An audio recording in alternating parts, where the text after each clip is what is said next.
వచ్చిన కారణం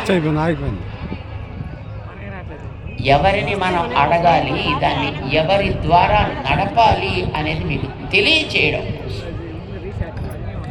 ఆలయాల్లో పూజ జరగాలంటే 5 నిమిషాలు చేయండి, అరగంట చేయండి అని ఎవరు చెప్పాలి? ఒక ఆఫీసర్ చెప్పాలా? ఒక ధర్మాధికారి చెప్పాలా? ఎవరు చెప్పాలి? ధర్మాధికారి. కట్టుకున్న ఆలయాలు మీరు కట్టుకున్నారు. ఈవేళ మన ఆలయాల్లో, మన కాలనీస్లో, మన ఉండే ఊళ్ళల్లో చిన్న చిన్న చిన్న చిన్న ఆలయాల్ని మనం కట్టుకుంటున్నాం. మీరందరూ కట్టుకుంటున్నారు.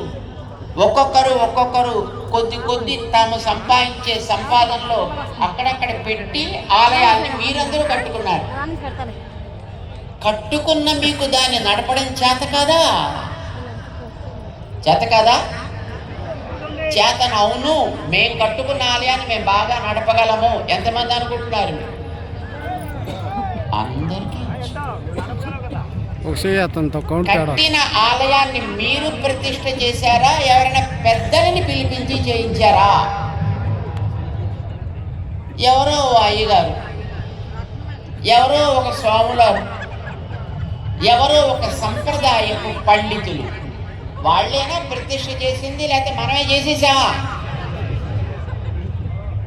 పెద్దవాళ్ళు వచ్చి కదా చేశారు.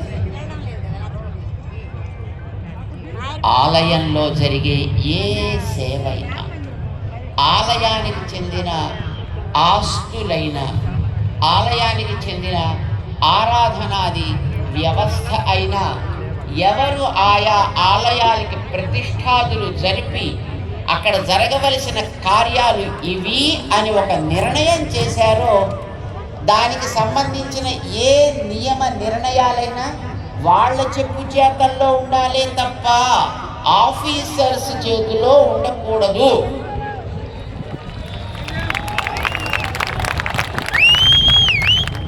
ఆఫీసర్స్ ఉంటా ఉంటే మాకు అభ్యంతరం లేదు. కానీ ఆ ప్రతిష్ఠాదులు చేసినటువంటి పెద్దలు ఎవరున్నారో వాళ్ళ ఆదేశానికి విరుద్ధం కాని రీతిలో వాళ్ళు వాటిని నిర్వహించగలిగేట్టుగా అయితే వాళ్ళు ఉండాలి. లేకపోతే వాళ్ళు అక్కడ ఉండాల్సిన అవసరం లేదు. అంగీకరిద్దామా దానికి? ఎండోమెంట్ డిపార్ట్మెంట్ ఉండాలా పోవాలా అది తర్వాత వాళ్ళు నిర్ణయం చేస్తారు. కానీ ఇప్పుడు మనం కోరేది ఒకటే, ఏ ఆలయమైనా, అది చిన్న ఆలయమైనా, తిరుపతి లాంటి పెద్ద ఆలయమైనా, సింహాచలం లాంటి ఆలయమైనా, దుర్గా అమ్మవారి ఆలయం లాంటిదైనా, వేములవాడ లాంటి ఆలయం, ఏ ఆలయమైనా కానివ్వండి, ఆ ఆలయపు విధానం, ఆలయపు సంప్రదాయం, ఆలయపు పద్ధతి, అక్కడ ఆచారం, అక్కడ కట్టుబాట్లు వాళ్ళు చెబితే మనం అందరం వాటిని పాటిస్తున్నాం. ఇలా జరగాలి అని వారు నిర్ణయం చేస్తే మనం అందరం మన ఆఫీసుల్లో, ఉద్యోగాల్లో, వ్యాపారాల్లో పక్కన పెట్టి అందులో సేవలు అందిస్తున్నాం. కుర్రవాళ్ళంతా అందులో ఎన్నెన్నో రకరకాలైనటువంటి ఉత్సవాలు చేస్తున్నారు. పెద్దలు చేసిన నిర్ణయానికి కట్టుబడి సమాజం అంతా దాంట్లో కట్టుబడి ఉండేటప్పుడు దానిని సక్రమంగా నిర్వహించడాని కోసమనే ఉండేటటువంటి ఆ ఎండోమెంట్ డిపార్ట్మెంట్లో ఉండే అధికారులు వాళ్ళకి ఏది అవసరమో దాన్ని చేయడానికి వాళ్ళు ఉండాలి తప్ప వాళ్ళు చేసేదాన్ని ఇది చేయకండి, అది చేయకండి, ఇలా చేయకండి, అలా చేయకండి అని చెప్పడానికి వాళ్ళకి అధికారం ఉండదు, ఉండకూడదు. ఒప్పుకుందాం దీన్ని. మీ ఆలయంలో ఉత్సవం 5 రోజులు జరగాలి అంటే ఆ జరగడానికి అక్కడ ఉండేటటువంటి పద్ధతిని ఎట్లా వినియోగించాలో దాన్ని పెద్దలు నిర్ణయం చేస్తే వాళ్ళని ఎగ్జిక్యూట్ చేయమని చెప్పండి, అమలు పరచమని చెప్పండి. అది దాటి వాళ్ళు చేయాల్సిన అవసరం లేదు.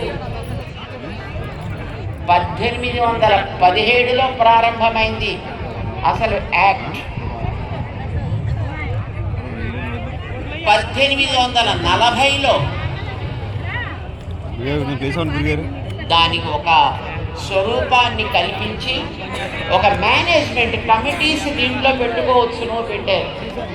కానీ దురదృష్టం కొద్దీ ఈవేళ అలాంటి కమిటీలన్నీ రాజకీయ నాయకుల వల్ల వస్తున్నాయి. ఆఫీసర్లంతా బ్యూరోక్రటిక్ సిస్టంలో వస్తున్నారు. మొత్తానికి వీళ్ళు వాళ్ళు కలిపి దొందుకి దొందు అన్నట్టుగా ఆలయపు ఆస్తులని ఆలయపు ఆచారాలని కూడా పాడు చేస్తున్నారు. ఆస్తులన్నీ పోతున్నాయి. ఇందాక మన వారు లెక్కలు చెప్పారు. అక్కడ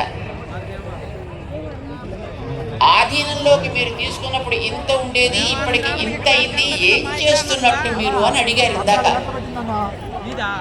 అది వాస్తవం.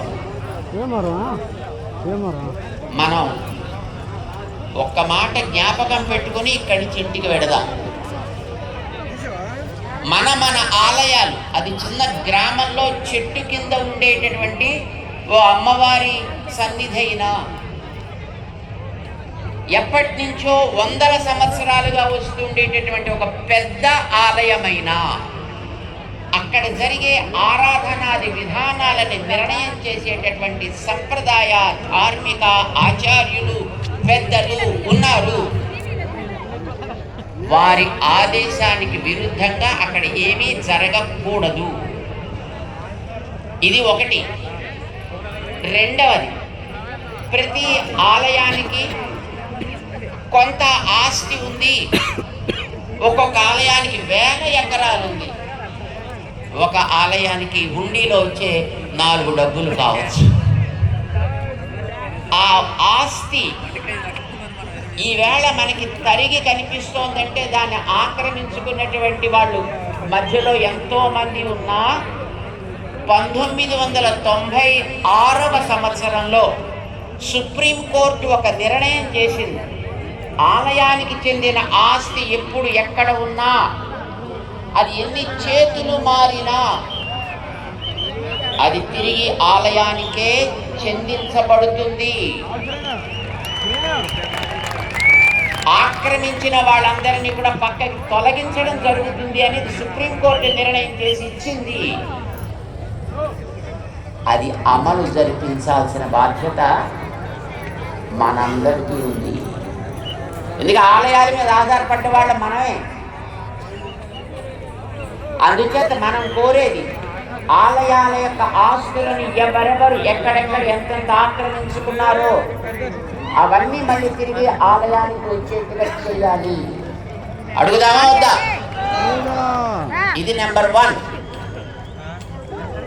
నెంబర్ 2, ఆలయాల్లో జరిగేటటువంటి ఏ ఆరాధన సమయాలు, ఆరాధనలో వాడే పదార్థాలు, ఆరాధనా సంబంధమైనటువంటి అంశాలని, ఆయా ఆలయాలకు సంబంధించినటువంటి సంప్రదాయాన్ని, ఆగమాన్ని, పద్ధతిని తయారు చేసినటువంటి వ్యక్తులు ఎవరో వాళ్ళ ఆదేశానికి అతిక్రమించి ఏ అధికారి కూడా జరపడానికి వీల్లేదు.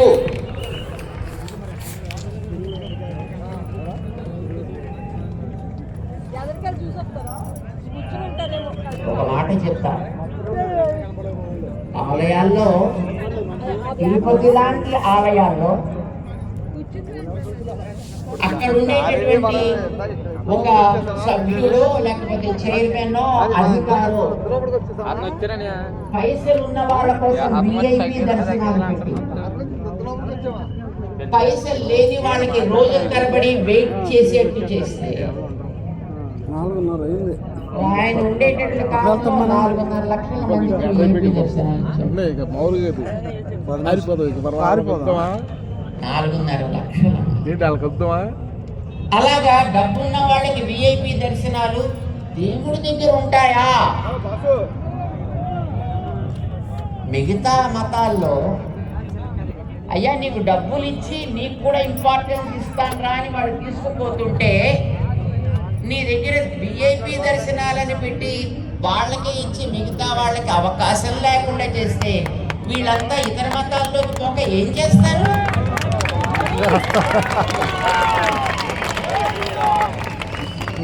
అంటే మీ డిపార్ట్మెంట్లో ఉండేటటువంటి ట్రస్ట్ బోర్డ్, అండ్ ఆఫీసర్స్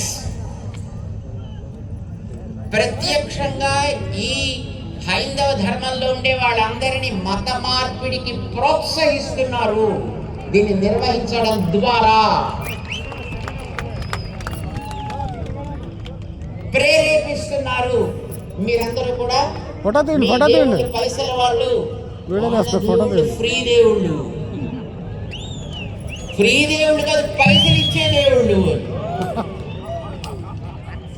అందుకే అట్లాంటి ఆఫీసర్స్, అట్లాంటి ట్రస్టీస్ ఈ ఆలయాలకి పనికిరారు. మీరు ఉండదలుచుకుంటే ఆ ధర్మాచార్యులు, ఆలయ నిర్మాణాన్ని చేయించిన వాళ్ళు, ప్రతిష్ఠ చేయించిన వాళ్ళు, సంప్రదాయాల్ని పరిరక్షించేటటువంటి ఇలాంటి మహానుభావులు ఏ నిర్ణయం చేస్తారో, దానికి వచ్చే పైస ఎట్లా వాడాలో, ఏ సమయాల్లో చేయాలో, ఎంత చేయాలో, వారు చేసినటువంటి నిర్ణయాలని అమలుపరచగలిగే మనస్సుంటే, అమలుపరచగలిగే శ్రద్ధ ఉంటే మీరు కంటిన్యూ చేయండి. అది లేదు అని అనుకుంటే వెంటనే అక్కడి నుంచి పక్కకి వాళ్ళని తొలగించవలే. అయితే అలాంటి పనులు చేయడానికి మేమంతా మీ ఆస్తుల్ని కాపాడుతున్నాం కదండి, కాపాడటం లేదు. ఎక్కడ 15 లక్షలు, ఎక్కడ 4.5 లక్షల ఎకరాలు, అంటే 10 లక్షల ఎకరాల ల్యాండ్ అంతా పోయిందా నీ గొప్పతనం వల్ల, నీ నిర్వాహకం వల్ల. అందుకోసమనే మొట్టమొదట ఆయా ఆలయాలకు సంబంధించి ఉండేటటువంటి ఆస్తులన్నిటినీ ఎవరెవరు ఆక్రమించుకున్నా సరే వాటన్నిటిని తిరిగి మళ్ళీ ఆయా ఆలయాలకి ఇమ్మని సుప్రీంకోర్టు ఇచ్చినటువంటి నిర్ణయాన్ని అమలుపరచాలి. అప్పుడు ఆలయాలు ఎవరి మీద చెయ్యి చాచి దేహి అని అడగాల్సిన అవసరం లేదు. ఆలయాలకి టికెట్లు పెట్టాల్సిన అవసరం లేదు. ఆలయాలు మన జీవితాలకు కావలసిన పవర్ఫుల్ ప్లగ్-ఇన్ సెంటర్స్ అవుతాయి. అప్పుడు మన జీవితాలనే సెల్ ఫోన్స్ని బాగా పనిచేసేట్టుగా దాంట్లో ప్లగ్-ఇన్ చేసి 5 గంటలు పెట్టక్కర్లే, అర నిమిషం పెడితే రోజంతా వాడుకోగలిగేంత శక్తిని మనకి ఆ ఆలయాలు ఇవ్వగలుగుతాయి. బంధువులారా, మనం వీటిని జ్ఞాపకం పెట్టుకుందాం. మన ఊళ్ళకి వెళ్ళిన తర్వాత వీటిని మనం సాధించడానికి చేయాల్సినటువంటి పనులేమిటో ఆలోచించి దానికి తగ్గట్టుగా మన టీమ్స్ని తయారు చేసుకుందాం. మనతో పాటు ఒక సమూహాన్ని, దీన్ని అర్థం చేసుకోగలిగే సమూహాన్ని మనం తయారు చేద్దాం. ఇవి జరపండి అని మనం అడుగుదాం. ఈ హైందవ శంఖారావం ఆ ప్రేరణ మనకి ఇవ్వగలిగితే మనమందరం ఇక్కడికి ఇంత దూరం శ్రమపడి మన ఊళ్ళ నుంచి, ఎక్కడెక్కడో శ్రీకాకుళం అవతల నుంచి, అటు క్రింద ఎక్కడో చిత్తూరు చివరి నుంచి, అటు నెల్లూరు చివరి నుంచి ఇంత దూరం ఇన్ని బస్సుల్లో, ఇన్ని కార్లలో, ఇన్ని రైళ్లలో మీరు కష్టపడి